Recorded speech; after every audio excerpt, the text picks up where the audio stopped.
Paralives is one of the most curious and courageous indie projects of recent years. Alex Massey began development in January 2019, practically alone, without any major publisher backing him, with the goal of creating a life simulator he felt was missing from the market. This already says a lot about the project's mindset. It wasn't born from a market strategy. It was born from genuine player frustration. What stands out most about the development is how the community has been a central part of the process. Funding came almost entirely from Patreon, reaching over 15,000 supporters and more than $35,000 per month by November 2023. This is impressive for an indie game, but it also creates enormous pressure. When you have this level of expectation, every decision becomes a target for scrutiny.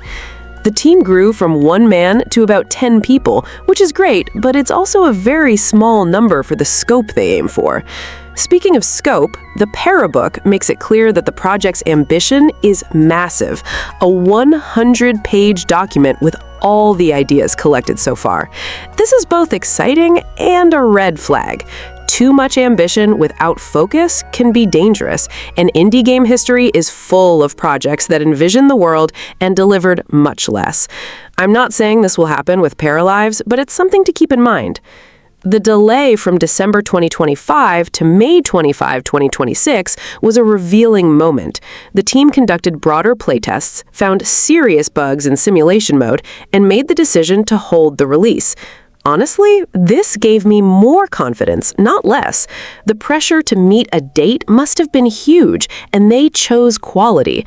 This is part of a stance that seems consistent with the project's history.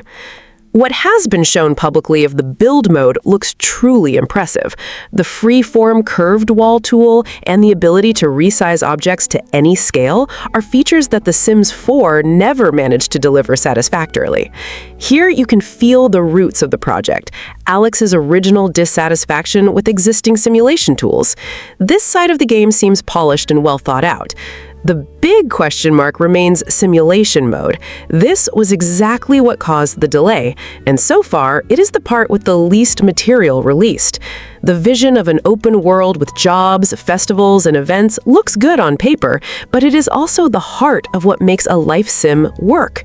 A beautiful build with lifeless characters or shallow routines won't sustain the experience for long.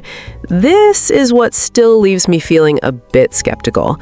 The announcement that all future expansions and updates will be free is almost revolutionary in today's gaming context, especially when the direct market reference, The Sims 4, has a DLC library costing hundreds of dollars. This alone positions Paralives as something different, not just mechanically, but philosophically. Paralives isn't a game driven by a linear narrative. There are no villains, main quests, or dramatic cutscenes. But there is a silent story told between the lines of everything presented so far. And that story is about freedom. From the first trailer, it became clear that Alex Massey and his team are building a world where the player is the author of every detail of their characters' lives. This speaks volumes even before we get our hands on the controls. What I liked is that the para-folks seem to have real emotional weight. Personality traits, emotions, needs, desires, relationships that evolve. The developer has shown that these characters have their own autonomy, continuing to live their lives even when you aren't watching. This is different from a paper doll that only acts when given a command. There is something strikingly human about it. The open city, without loading screens, where your para-folks can work, visit restaurants, museums, parks, and make enemies, all of this makes for an extremely dense blank canvas. And blank canvases are the most powerful stories that exist, because you project everything personal onto them. The developer seems to understand this very well, and intentionally chose not to lock the game into pre-made scripts. What gives me a spark of expectation is the generation system. Aging, having children, seeing those children grow up and perhaps make decisions their parents never would. This is pure storytelling, even without a single line of written dialogue. The idea that a family can be built over decades within this world, with a living family tree to tell that saga, seems to me one of the project's most courageous bets. Of course, there is an elephant in the room. Features like weddings, funerals, parties, and story progression for NPCs will not be in the early access launch. And this matters, because the most significant moments of human life, and consequently the most impactful stories within any life simulator, are precisely in these rituals. Without them on day one, the game risks looking like a beautiful stage with no plays to perform yet. The biggest story of Paralives isn't inside the game. It's in the journey of creating it.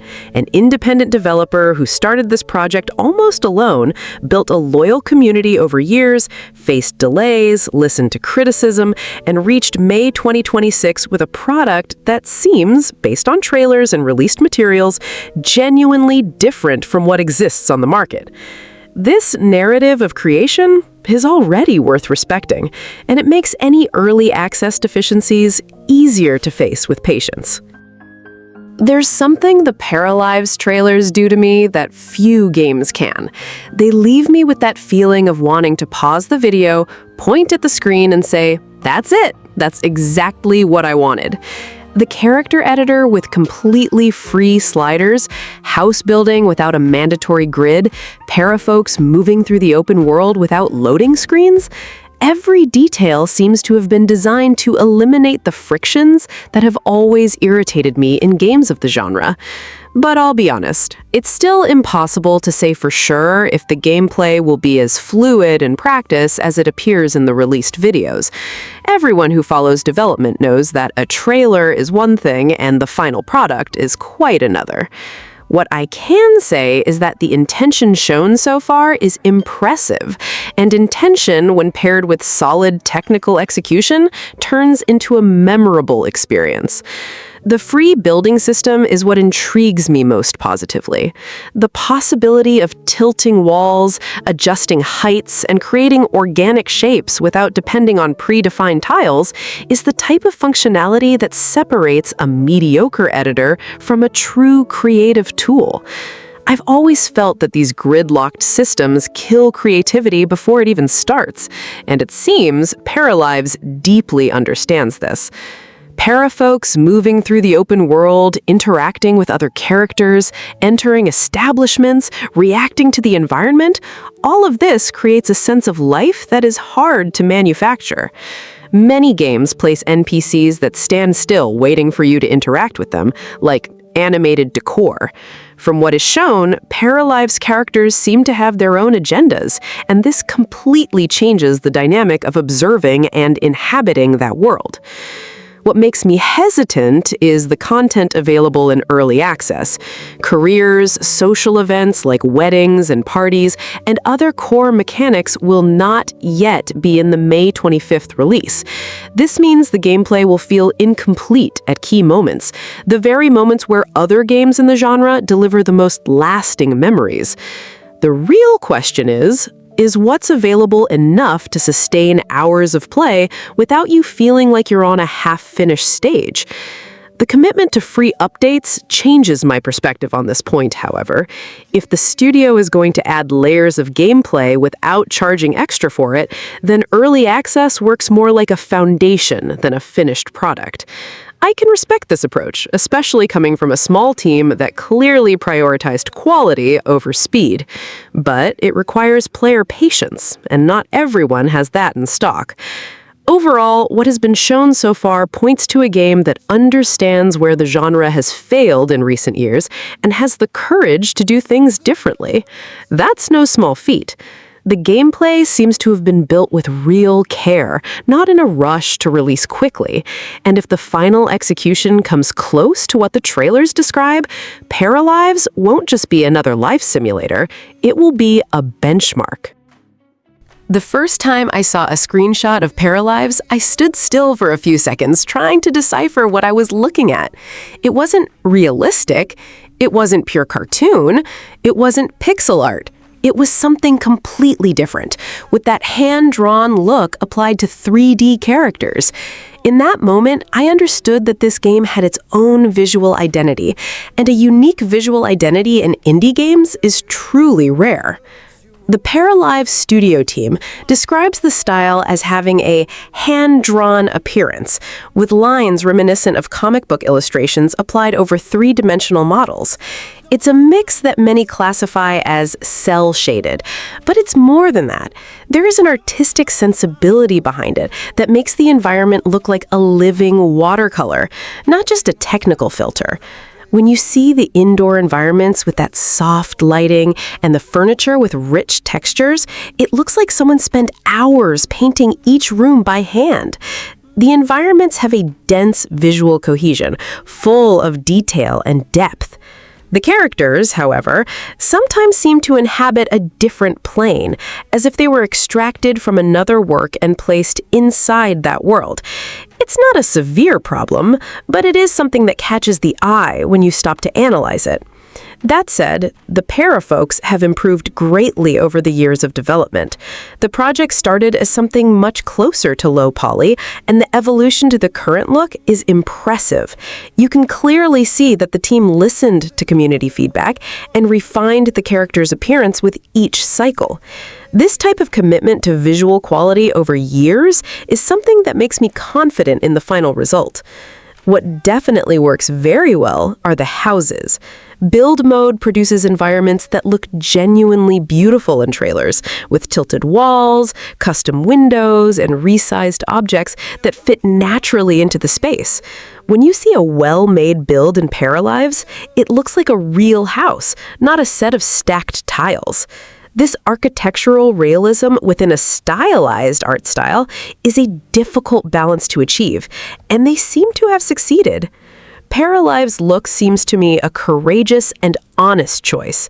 They didn't try to compete with hyper-realistic renders, nor did they run to a safe, nostalgic pixel art.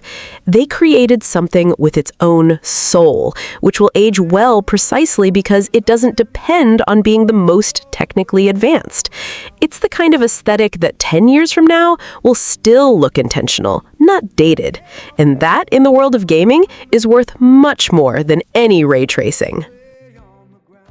I'll start with the elephant in the room. Paralives was delayed because internal tests revealed bugs in live mode, the real-time gameplay mode, and the team decided not to launch with these visible problems.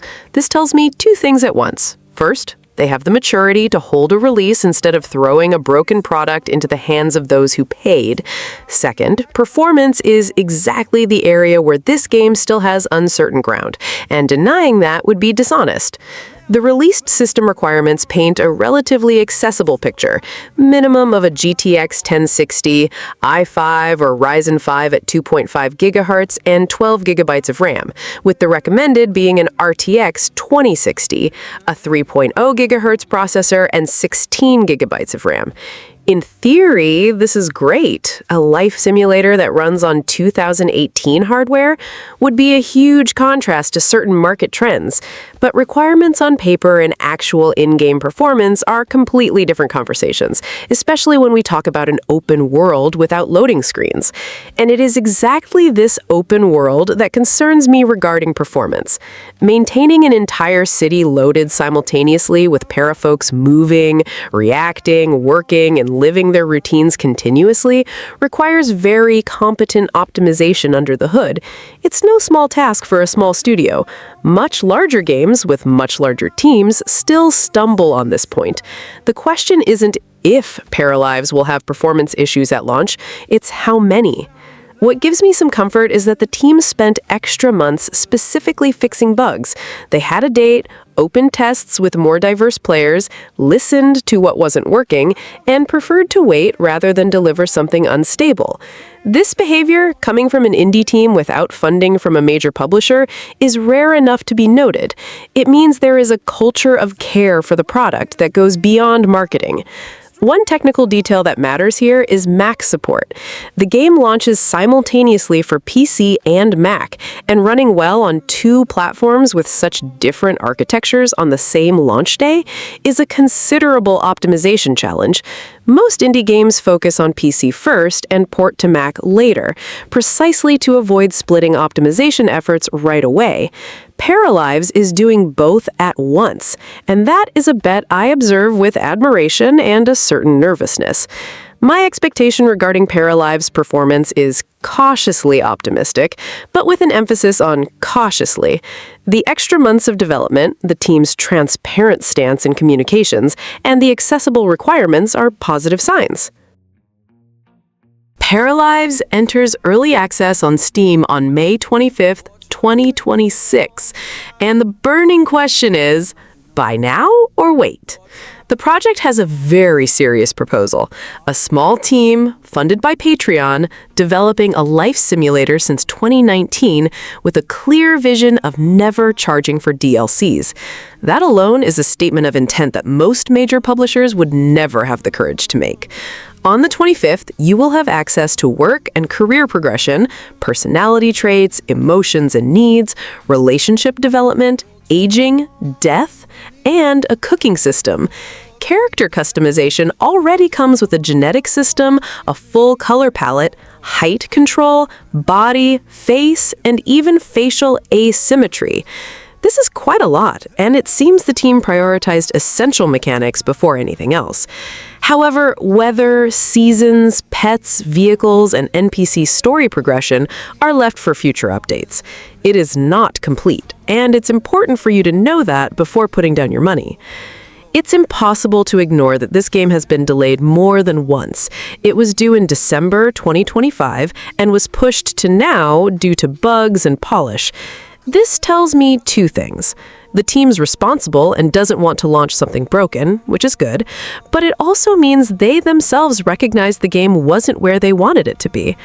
Early access in real life means you will be playing something under construction, and this May version will still have imperfections.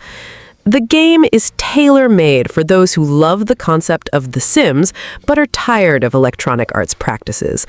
If you enjoy creative building with free-form tools, absurd character customization, and want a life simulation with a more RPG touch, this game is for you. It's also highly recommended for those who like following the growth of an indie project, participating in the community, and influencing what the game becomes over time. Now, if you're the type who needs the game finished to enjoy it, without bugs, with pets, seasons, and vehicles working, the most honest recommendation is to wait.